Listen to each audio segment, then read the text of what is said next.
Hey guys, welcome back to the FFP. Today we'll be doing our Week 9 waiver wire video, talking to you guys about all the options that you need to be considering to help really bolster your lineup, secure some depth, and replace a guy that hasn't been performing, is on a bye week, injuries, whatever. You guys know the drill. For those of you who haven't been around our channel, here's kind of what we're going to do. We're going to talk about a lot of players in varying availabilities and skill levels, so make sure to contextualize it for your league and leave a comment if you have any questions. There will be timestamps down in the description below if you guys have any more questions. On Tuesday we will do a start sit video talking about every player from every single game and really trying to update you guys on that. And then Friday we will do an injury update video, catch up everybody on everything that's been happening throughout the week and all the question marks that we've had in previous videos. So hopefully that all makes sense. I'm not going to waste any more time. I don't think there's anything else to talk about. Let's get right into it. Yeah, so this week's buys are, we've got Cincinnati, Atlanta, Rams, and New Orleans. So there's a lot of talent this week that's going to be on a buy. And we did the waiver wire, looked at some guys. I get excited about talent. There's usually somebody out there you can grab, and there still is talent out there, but I'm not that excited about this week. I think that this is one of the least exciting waiver wires for me out there in terms of what's available. But let's get to our first guy. Adrian Peterson, who is 48% available there, right? He's playing the Bills, allowed the 11th fewest points to running back, so the matchup is not great. Now, since the interim coach took over, he promised they're going to be committed to the run. He said, I don't believe necessarily it's about efficiency, but volume and consistency. And he's really followed through with that promise, and so far he's done so with, I think, a decent success. They've been able to run the ball better than they did before when Gruden was there. Peterson, during that same stretch, has looked really good. During that time, this guy, once in the ageless wonder, just like Gore, I think he's 34 years old right now. Since Callahan has taken over as interim coach, Adrian has 57 carries, 278 rushing yards. But it's not just volume that he's getting. He's been very efficient. In fact, during that stretch, he's at 4.83 yards per carry. He's been strong. And during that same stretch, his yards after contact have been excellent, 3.39 yards after contact. During that same time, he's also added 4 catches. Now, 4 catches is not highly involved in the passing game, but it's enough where they're showing they're leaving him on the field during certain passing downs, and that kind of adds some value or boosts his value a little bit there. But here's what I really like about 2 of those 3 games that he's been really good. 2 of them are against some very solid run defenses, San Francisco and Minnesota, and yet still able to have some big games there. He's a clear lead back. He's going to get the carries. This is a guy that I think that you can trust, definitely moving forward. Not a great play, but a solid play there. All right, now we got to take a second to consider the Miami Dolphins running back situation, talking about Mark Walton and Kenyan Drake. Mark Walton is 78% available and Drake is 44%. Here's a rundown of what you need to know, guys. Right now, Mark Walton is looking like he is slowly gaining on that role. This is a rebuilding team in Miami, and I think they want to give this guy the ball and really see what he can do. Furthermore, there have been, for the last probably year and a half, I remember trade rumors going back to last year. There's just been trade rumors a lot about Kenyan Drake leaving. Of course, that's going to give a lot of added value to Mark Walton. And we've already mentioned, again, I already just talked about that he's getting a lot more carries the last 3 weeks. He had 6 carries, and then 14. So he's a guy who's really started to have a bigger impact on that team. He's had a fairly solid yards per carry. Hasn't been phenomenal, but 4.65 is a very good number behind an offensive line and in an offense as a whole that's just struggled. So I think there's a lot to like from Mark Walton. But his value isn't great until Kenyan Drake leaves. However, this could very, very well happen. There's no guarantees. But teams like the Detroit Lions, who just placed Kerryon Johnson on the IR, or the Titans, they've got Derrick Henry, but they need a pass-catching back. That could be Drake. There are certainly teams at this point in the NFL season right now who are looking to get a guy like Drake, and they definitely seem to want to be kind of moved on from Kenyan Drake at this point. That's just really the feeling that we got from them all off-season, even a little bit last year. And again, they're absolutely 100% rebuilding. At 78% available, there is a lot of leagues to pick up Mark Walton in, and he's got a good matchup this week. I would pick him up this week before he has a good week and he gets picked up in a lot of leagues. They play the Jets, giving up the 7th most fantasy points to opposing running backs. So again, I would get on that now rather than later. I don't know if I'm going to be saying, hey, let's go out and pick up Kenyan Drake a lot, but he's sort of what I said with Emmanuel Sanders, which is there's a possibility of him being traded. If he gets traded to the right team, his value goes up quite a bit. I mean, if he goes to Detroit, he could very well have a fairly large role. As we saw, the whole Ty Johnson situation was expected to be the guy. Didn't quite have the volume, didn't quite command the #1 spot on that team this last week. But I'm not going to talk anymore, and it's certainly a situation to at least monitor. Yeah, one of the things you didn't mention, and why I'm 80% confident that Drake will be traded before Tuesday's trade deadline, is that he didn't travel with the team to Pittsburgh. That's a strong indication that they're probably working something out right now and close to making a deal. In fact, I won't be all that surprised after we record the video, download it, and we get up tomorrow morning that he's already been traded. Once again, he didn't travel with the team. So let's talk about Christian Kirk out there. He is 30% available. That's not widely available yet for about a third of you out there. He's going to be in your league. Now, he plays San Francisco next week, and that's a tough matchup. They'll have second fewest points to wide receivers. That San Francisco defense is really, really good. Them and the Patriots, they are top-notch right now. So it's a tough matchup. I wouldn't advise you playing Christian Kirk next week unless you're very, very desperate. But if he's available in your league, don't sleep on this guy. You need to grab him right now. Now, he made a ton of noise last preseason, looked great. He had a really good college career. Now, last year he was hurt. And ultimately, his play was really hurt by, if we're being honest, bad play by Josh Rosen, bad quarterback play. So he goes into this year with a much better quarterback at the helm, and he started the year really strong. First 3 games, he had 32 targets and 10 catches. In week 4, he gets hurt, right? Returns today, has a really good game. 8 catches, 79 yards, and 11 targets. He also added 1 rush for 19 yards. He's clearly Murray's favorite target. Christian Kirk is a rising star with a young, talented quarterback there. I think you got to grab this guy. Once again, don't play him next week, but down the stretch, there's going to be games where he's going to help you win some as a wide receiver 3. All right, so what about Gardner Minshew? I think there's a lot to like about this guy.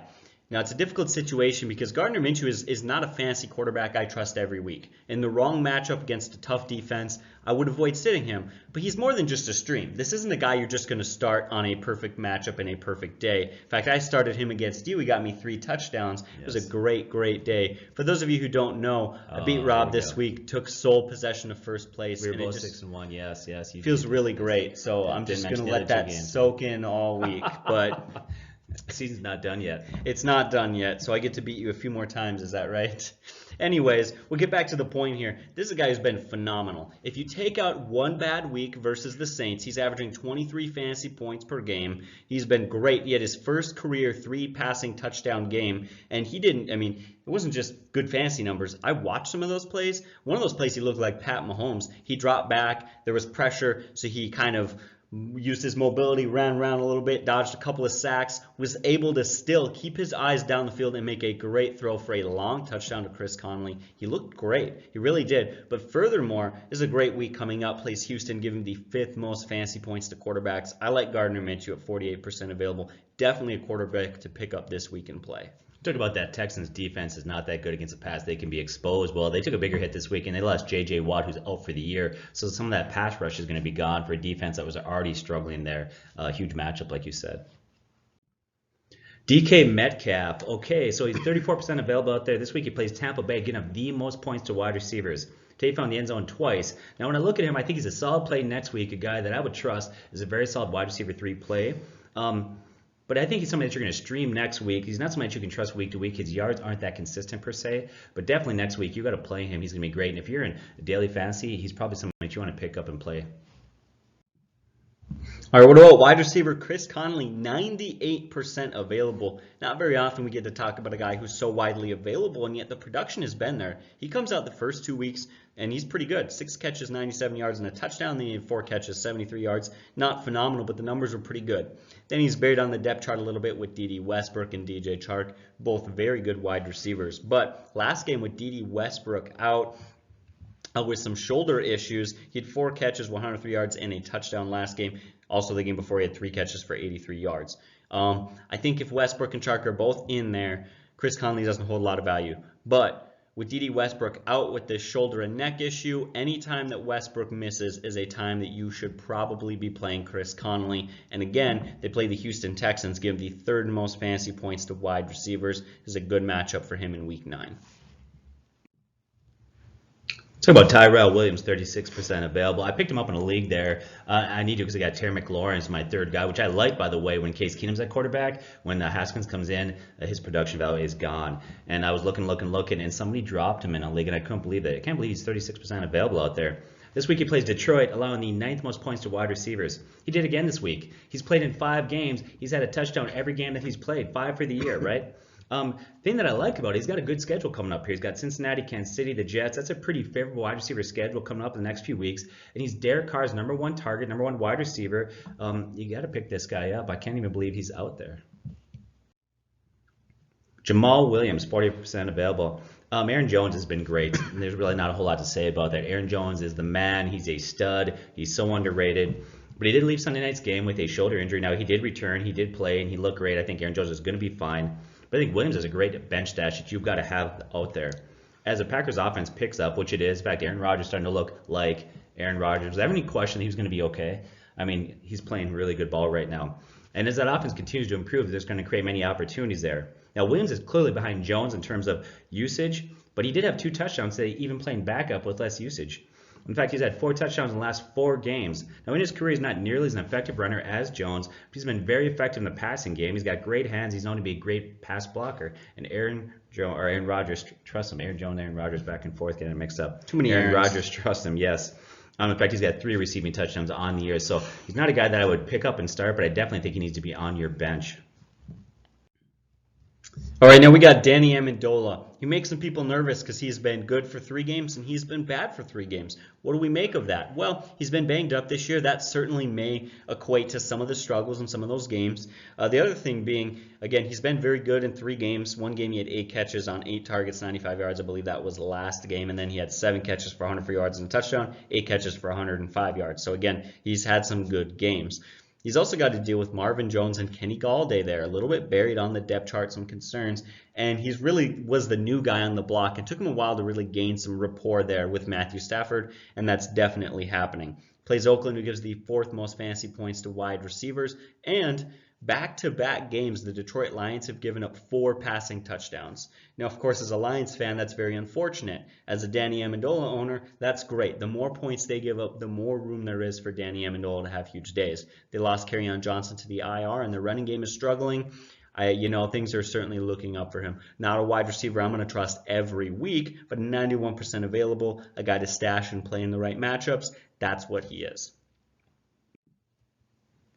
Wide receiver Josh Reynolds for the Rams. He's 99% available. Brandon Cooks, he left the game today and with concussion, and he's going into week 9 with concussion protocol. Now, in week 9, the Rams don't play. And because they don't play, it's going to increase the opportunity that Brandon Cooks will be back for week 10.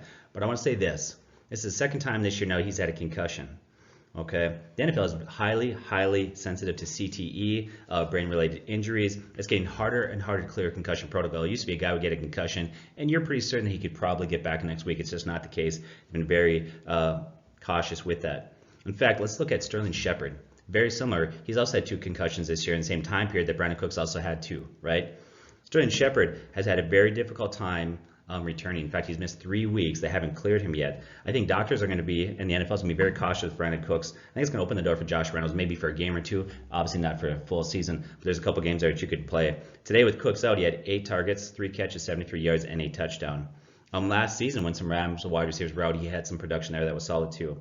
So here's what I would do. I probably would grab him at the Tuesday waiver wire deadline because I'm not sure that he's going to be somebody that's going to play the following week.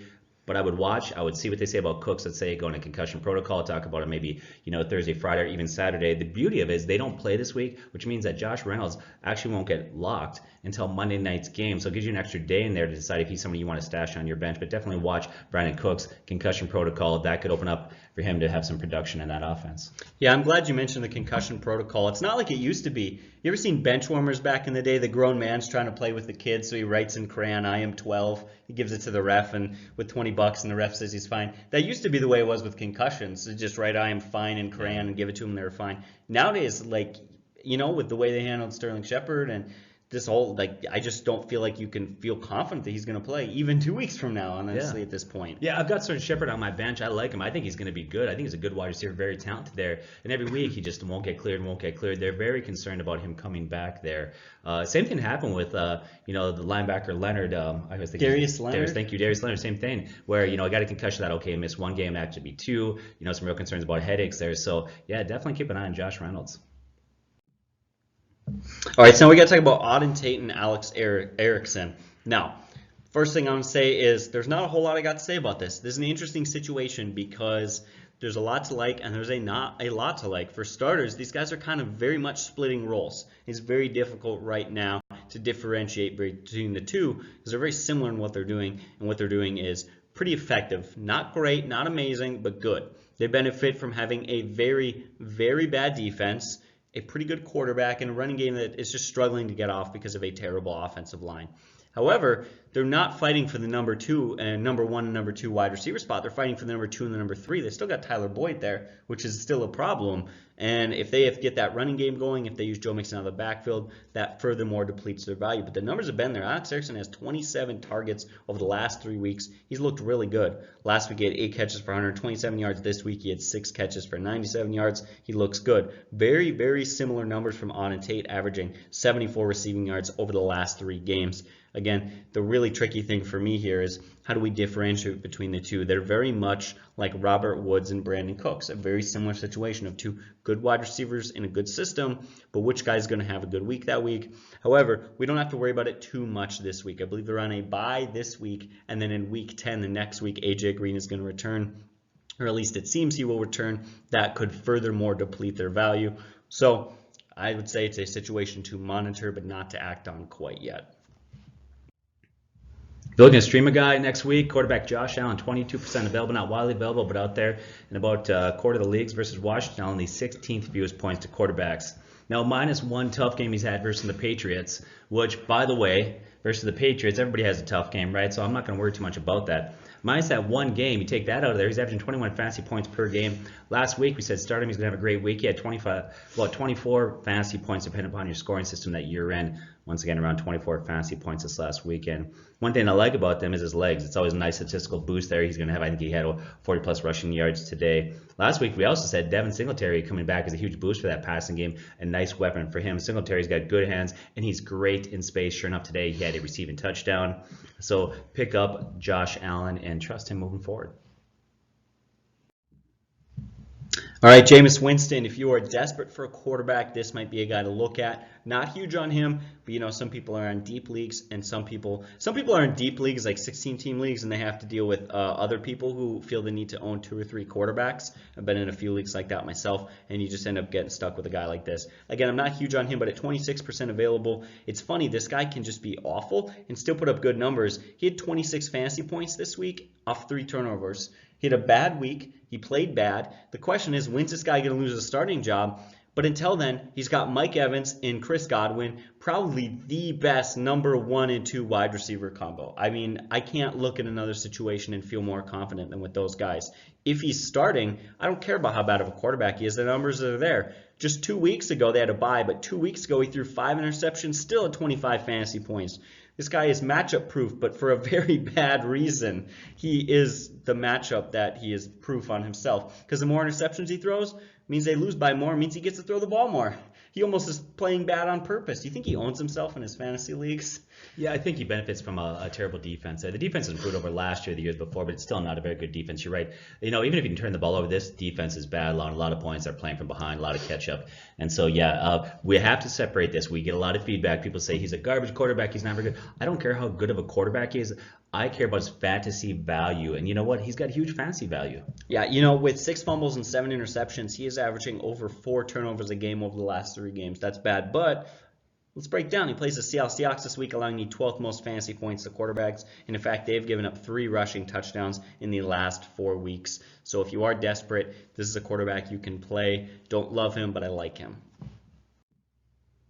Jacoby Brissett has been a good quarterback this year. Now he's 36% available. Next week he plays Pittsburgh, allowing the 14th fewest points to quarterbacks. He's been strong. He's been solid playing fantasy, especially at home where he's played better. But today at home he did disappoint fantasy owners a little bit there. Now he's playing Denver. Denver defense can be tough against the pass, and they were today. They did slow him down. With that said, he still played well enough to get the win and not turn the ball over. He's going to rebound this week as a moderate stream play. Ryan Tannehill, he has been a pleasant surprise for Tennessee Titan owners. And I was just telling you this the other day. He came in the NFL, and I kind of liked Ryan Tannehill, and year after year he disappointed and kind of made me feel like maybe my thoughts on Ryan Tannehill were wrong and he wasn't as good of a quarterback as I thought he was going to be. But then sure enough, he finally comes to a better team. Granted, the Tennessee Titans are not this prolific offense, but they're better than Miami. And sure enough, he's got 2 good weeks. He had 2 passing touchdowns last week. He had 3 touchdowns this week. He looks good, 75% available, and he plays Carolina, who has allowed in the top half of fantasy points per game this year. I believe 13th most or somewhere around there. But that number is a little bit skewed. I don't think the number is terribly accurate. I think they're a little bit better of a defense than that, so I don't absolutely love Ryan Tannehill this week, but it is nice to see him have some success, and I think he is a middle-of-the-road stream this week. Sam Darnold, 77% available. He plays Miami, allowing the 3rd most points to quarterbacks. It's a great matchup, but he's a very inconsistent young quarterback, so can Sam be trusted against the Miami Dolphins? Well, one thing to consider is he could be with wide receiver Robbie Anderson. A lot of speculation that he's going to get traded before Tuesday's deadline. Another thing, and my biggest concern in this matchup really is that I think a lot of his value is playing from behind and having to throw the ball. My biggest concern is lack of garbage time stats, a lack of a need to throw excessively because Miami's offense is the worst in the NFL, only scoring 10.5 points per game. I just don't see Sam Darnold having to throw the ball that much. Robbie Anderson may not be there. He hasn't played great. He's young and inconsistent. So even though his matchup is very good, I would say I would find a better, safer streaming option if you're able to do that. Derek Carr, you're looking for a pick that's kind of got some risk, could be a home run pick. That's Derek Carr this week. 77% available. He is in a prime matchup. Plays the Detroit Lions this week, giving the 9th most fantasy points to quarterbacks. And you already mentioned it, Tyrell Williams. When Tyrell Williams plays, he is an absolute huge asset to Derek Carr and that offense. He's got 5 receiving touchdowns in 5 games, and he is a very big part in helping support Derek Carr. So I like that a lot. But what I really like about that is about how bad the Lions defense is. Again, 9th most fantasy points to quarterbacks, but that number is skewed. They started the season better, and they've gotten worse. Over the last 2 games, both Kirk Cousins and Daniel Jones have thrown 4 touchdowns and had over 30 fantasy points. Daniel Jones has been terrible this year. He just hasn't been a good quarterback, and he had 4 touchdowns this last game. You have to love the matchup. Derek Carr's not a guy I'm going to start every week, but I love him this week. Let's talk about Mason Rudolph here. He's 86% available. He plays Indianapolis on the 15th most points to quarterbacks. Now, we look at Pittsburgh. Ever since Ben Roethlisberger went down, they kind of shifted their game a little bit. They've been playing better defense lately, which is good, and they're running more conservative offense.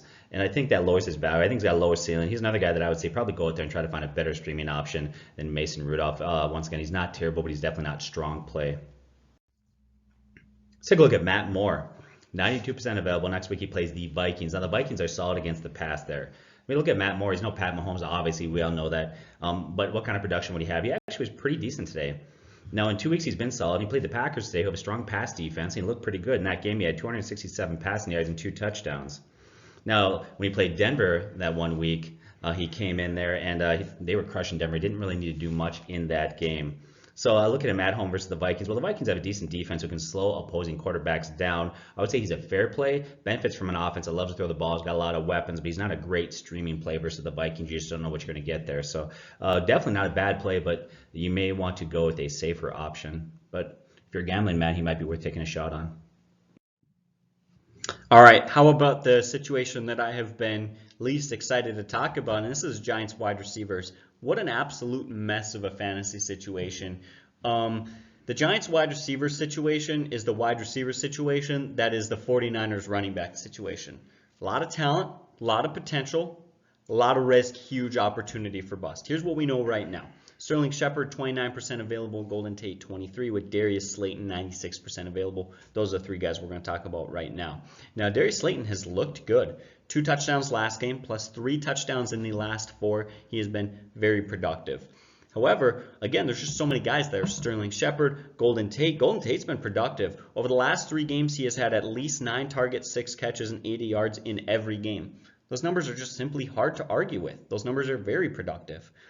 But that's without Sterling Shepard, who is hands down the lead receiver in that offense, averaging over 8 targets a game. He's the guy, but he just hasn't been playing. When he comes back, he's going to have a serious impact on which guys are getting the ball. Like Darius Slayton, what's his role look like? Golden Tate, what's his role look like? Like, that entirely shifts that offense that I honestly can't sit here right now and tell you precisely what it's going to be like, but it's not going to be great. I don't think that any one of those 3 guys is going to disappear. They've all been too productive to completely disappear from that offense. So I think it becomes a bad situation of 3 guys who just share roles and none of them have enough fantasy value to play. Now, I think 3 wide receivers in an offense can have good fantasy numbers, but with Saquon Barkley and Evan Ingram, no way. There's just too much talent there, especially from a quarterback in Daniel Jones, who, other than really good last week, has been getting you like 160 yards in the passing game. 160 yards is not enough to go around. That's just a fact at this point.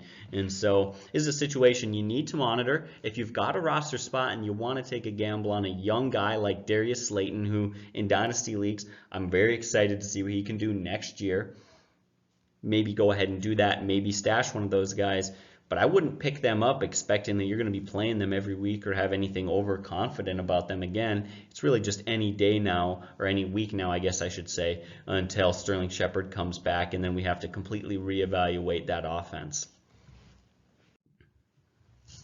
Talking about wide receiver Allen Lazard, 85% available for the Packers. So some of you might be thinking, why am I talking about this guy? He only had bad a couple weeks ago. Okay, next week he plays the Chargers, who allow the 11th most points to wide receivers.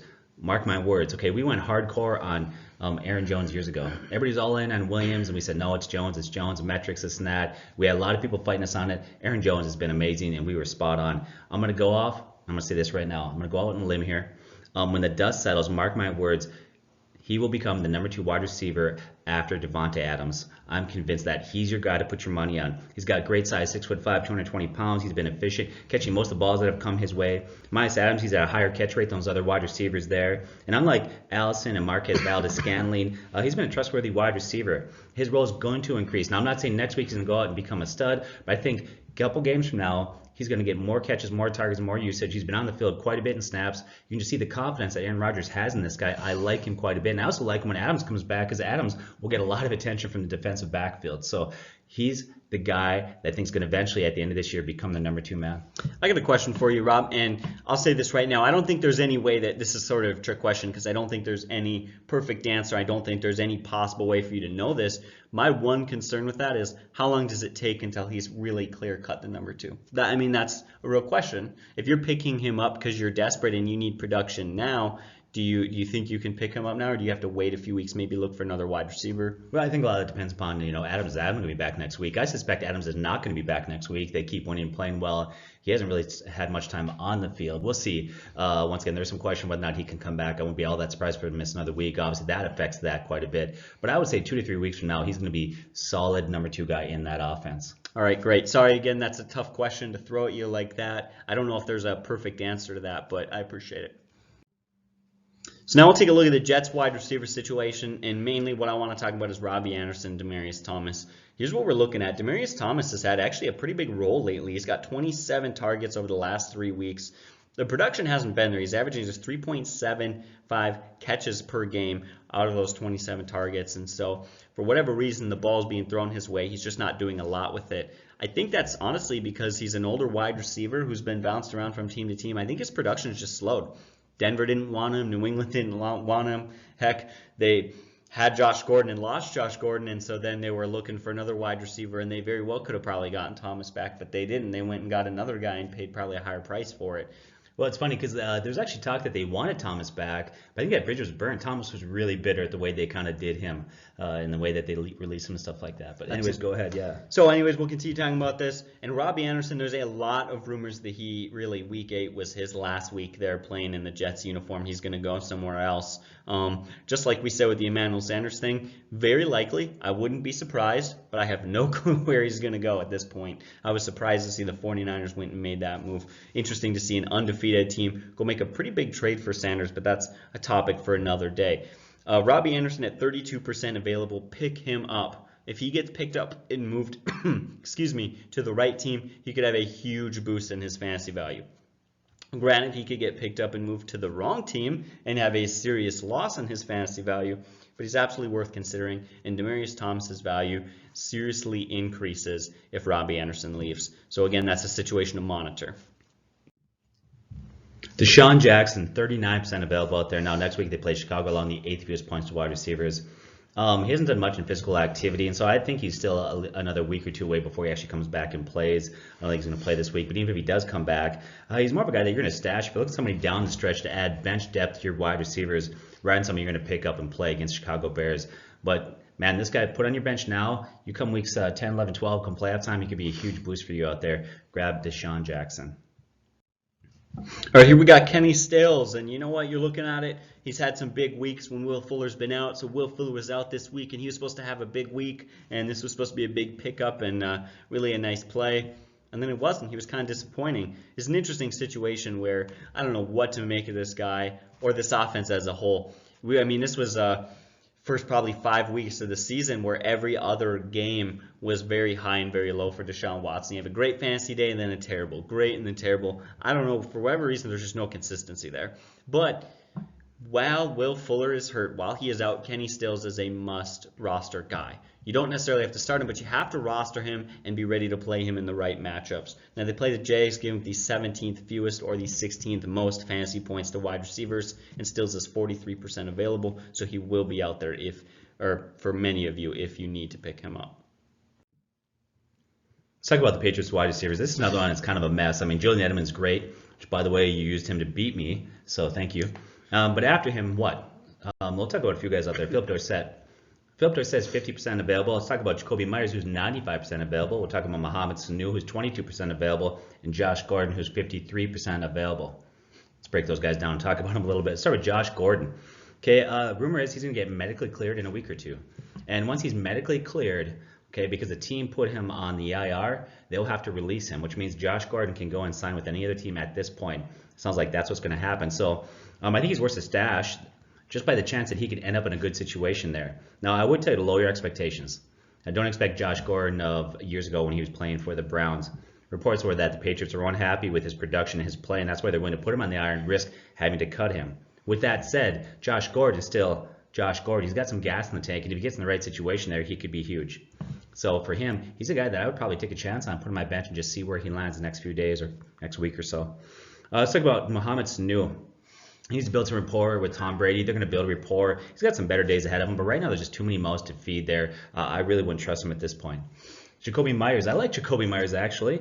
He's looked good at times. He looked great in the preseason. But with Sanu there today, he just had 2 targets. He really needs an injury to kind of change his usage. Now, the one guy that I think of all those that we've talked about that has current value is Philip Dorsett. After Julian Edelman, he's probably the guy that you could trust the most. But his targets are so spread out, he's going to be hit or miss, and he's really a wide receiver 4 that can be played in the right matchups, but not every week. And this week coming up, the Patriots play the Ravens. They allow the 12th most points to wide receivers, but once again, unless there's an injury or something happens or sort that out, I have a hard time trusting any of those guys too much, especially with that Patriots defense that's playing so well right now. Yeah. All right, we got to talk about Devontae Parker and Preston Williams. Now, Devontae Parker is 75% available, and I think you got to pick this guy up. Now, they have not played their Week 8 game. The Miami Dolphins have not. They play a Monday night game versus the Pittsburgh Steelers, so I can't tell you what happened in Week 8. That is something you have to monitor. But you remove that, Devontae Parker has touchdowns, 3 touchdowns in the last 3 weeks.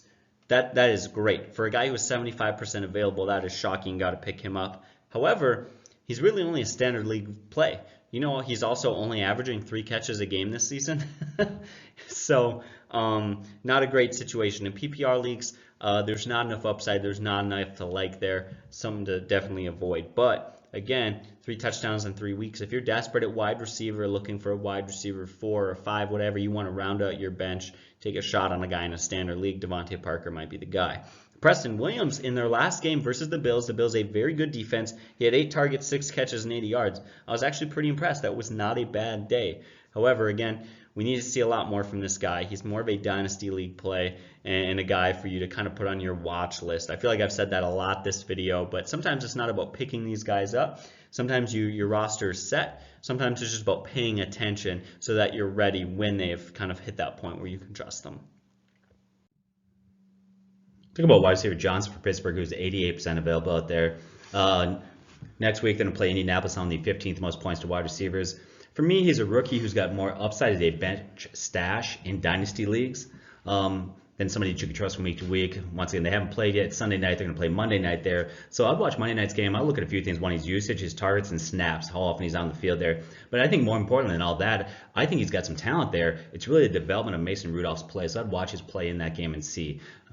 I think the one concern I have, I mentioned earlier in the video, is that Pittsburgh right now is they're playing conservative, they're running the ball, they're playing good defense, and that's just lowering his volume. But if you're in a dynasty league, he's definitely a guy that you should have on your bench. Now we got to talk about Anthony Miller and Taylor Gabriel. They're both very highly available. I believe Anthony Miller is 90% available or 89%, something like that. And it's pretty good considering they're playing the Philadelphia Eagles next week, giving up the most fantasy points to wide receivers. But that's where the good news stops. And I'm going to say don't pick these guys up. We had to address this because how highly available they are and their great matchup versus the Eagles. But talk about the production hasn't been there. The quarterback situation isn't great. That offense is struggling. Neither of those guys will be number one. Allen Robinson is hands down the number one wide receiver in that offense. And they've really committed to the run. Not only has their head coach said, we will commit to the run, we've seen a week where they did commit to the run, and their young stud running back had a huge day, and so committing to the run paid off. They're going to play defense, they're going to run the ball, and they're going to go to their number one wide receiver in Allen Robinson. For that, I don't think these guys are worth picking up just for a 1 week play against the Eagles that honestly still doesn't give them huge value. Even then, I still don't see them having monster weeks. Even then, I see just moderate production. So about the Lions backfield, talk about Trey Carson, 99% available, and Ty Johnson, 22% available. Next week they play Oakland, allowing the 13th most points to running backs there. Last week we talked about the Lions are struggling to run the ball this year. They haven't been very, what I would call, efficient. Even Kerryon Johnson, who I was really big on, was struggling to run the ball. I think his yards per carry like 3.3, very low there. And that continued today. They did not look good running the ball there. Now, what happened today, I think it surprised a lot of people, is Trey Carson started hot. In fact, he got the surprise start, shocked everybody that he was getting the carries and not Ty Johnson. But as the game went on, his cooled. In fact, as the game went on, he really became ineffective at one point, and eventually Ty Johnson really took over, and as the game went on, became the back at that point. One concern I have, there's been conversation you mentioned earlier that the Lions are actually looking at trading for Kenyan Drake. You know, that tells me they're not very comfortable with some of the guys that they have running the ball right now.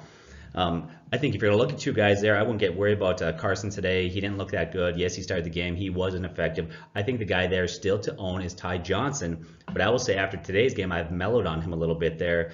Don't grab Carson. We kind of want to put that out there because I know some people get excited like, is he going to be the guy? No, he just didn't look very good. I don't think he's going to be the guy. So don't grab Carson. Ty Johnson's still the guy to grab. But I think for me, he's not a running back 2. He's probably running back 3 that you're not going to be able to start every week, but on certain matchups only. All right, now we're going to talk about Devin Singletary and Frank Gore. Frank Gore is 42% available, and Devin Singletary is 31%. I think you got to pick up Devin Singletary. I wouldn't pick up Frank Gore, and I'll tell you why.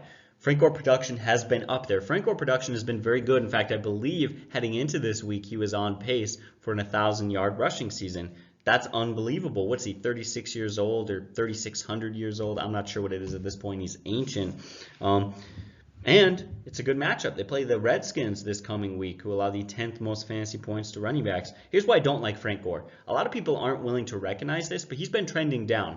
Since week 4, he has had decreasing carries every single game. Since week 4. And since week 2, that number has been entirely trending down. I think he had a lot of carries week 3, kind of skewed the numbers a little bit there. But other than that, he's just been trending down for quite a few weeks now, where he's getting less and less touches. And of course, even less touches now that Devin Singletary is back. He didn't have a great game, but he showed once again what he's able to do for that offense in the passing game. 4 catches, 30 yards, and a touchdown. And his 3 carries for 19 yards, not a lot of carries, but the yards per carry wasn't brutal. And so that says, hey, maybe next week he gets continued growth and more carries. Here's what we saw. So Frank Gore had 9 carries to Singletary's 3, whereas Singletary had 6 targets to Gore's 0. So I think this is a situation where, based on upside, I would stash Singletary in case he has a breakout game like David Montgomery did this week. But that's all. Damien Williams, running back for Kansas City. He's back in the conversation of somebody that we need to take a look at, right? But let's not get silly here. Okay, I don't want to hear all the Damien Williams guys come out and say, we said he was the guy, okay? McCoy was dominating carries, okay? He has been dominating carries. He was the guy. He's been by far the more effective running back of all the Kansas City running backs. Not even close. In fact, it's not even up to debate. If you look at all the metrics, yards per carry, yards per count, you name it, he was beating them all. But today, McCoy fumbled. That's 2 in the last 4 games, and after the fumble, he sat the bench, and Williams came in and carried the ball there. Now, what I think is going to happen is I think the coach is going to go back to McCoy, but we need to monitor that. If for some reason he pulls and he gets sad, or all of a sudden they give Williams another opportunity, he's definitely a guy that has fantasy relevance again, depending on that. Once again, I like McCoy. I think McCoy's the better running back there, but coaches hate fumbles. They hate turning the ball over. In fact, it was a major game changer today when he lost that fumble, turned things around. As you know, the Packers went on to win that game. So we have to watch and see the coach's reaction. What's he going to say? How's the usage going to be? Damien Williams could get an opportunity there to see how he does. Yeah, and it's important to note he was having a good day.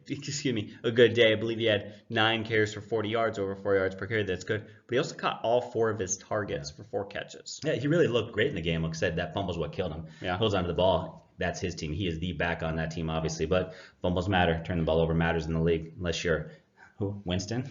Unless you're Jameis Winston, and do whatever you want. Yes. Let's talk about Eric Ebron, 31% available. Jack Doyle, 85% available versus Pittsburgh next week, allowing the 4th most points to tight ends. This week, Doyle goes out 4 catches, 61 yards, and Ebron has 3 catches for 26 yards. Both those guys have value. Typically, the Colts like to target their tight ends, but it's really hard to trust either one of those guys. What made Ebron, I think, so huge last year was that Doyle went out with an injury. Would I trust either one of those guys? I would hope that you could find a better option than having to turn to either one of those.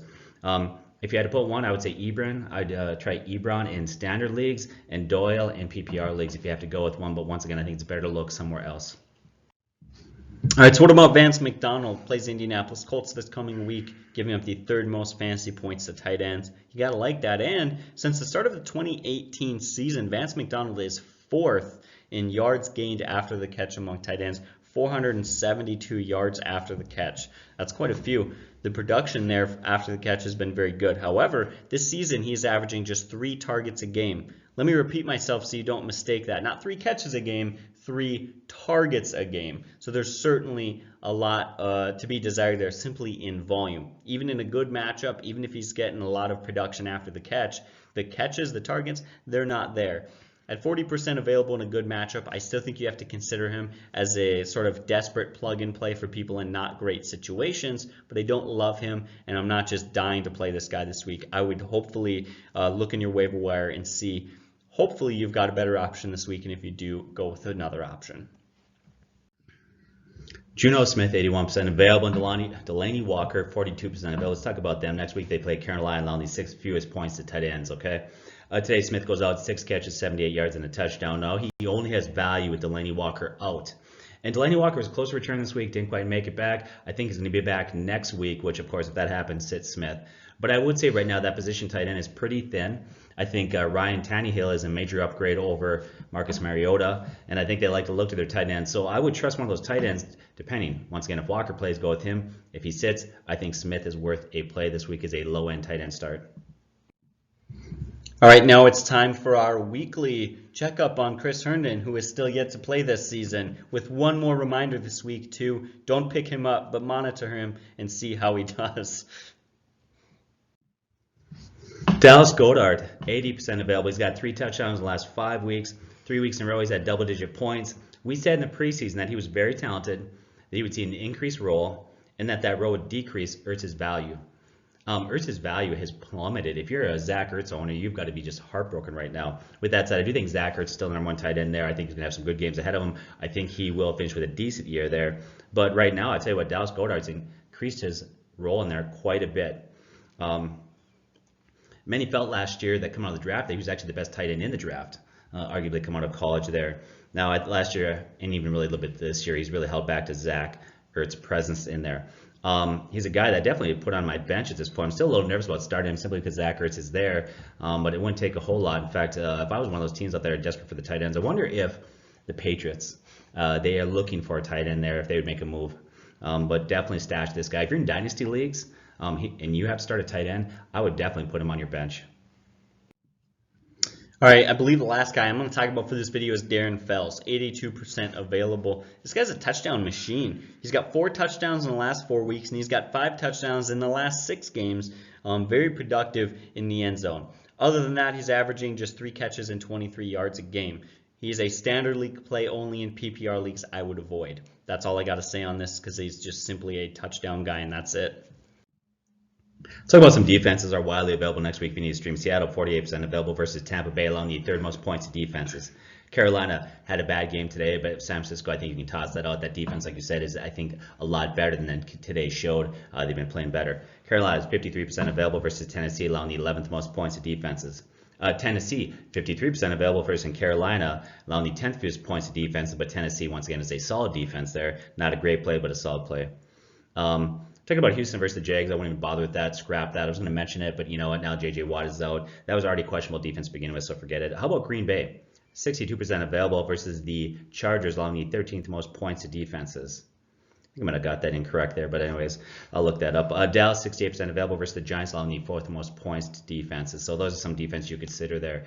I think that's it. We covered a lot. Love questions, comments on the bottom once again. Look for our Starts It video on Tuesday. Friday, hopefully we'll have a cover video. It's the end of the video here. I'm all messed up. Why don't you close this out? What am I missing? Yeah, no, I don't know what you're missing. It's been a long day. We're tired, so you have to forgive us or something like that. I don't know. But as always, guys, we thank you so much for joining us here for this video. As always, leave a comment down below, and we will do our best to read it and not answer, as we have done a lot lately. But guys, really, we thank you so much for your support. You guys are the best. Have a great day, and God bless.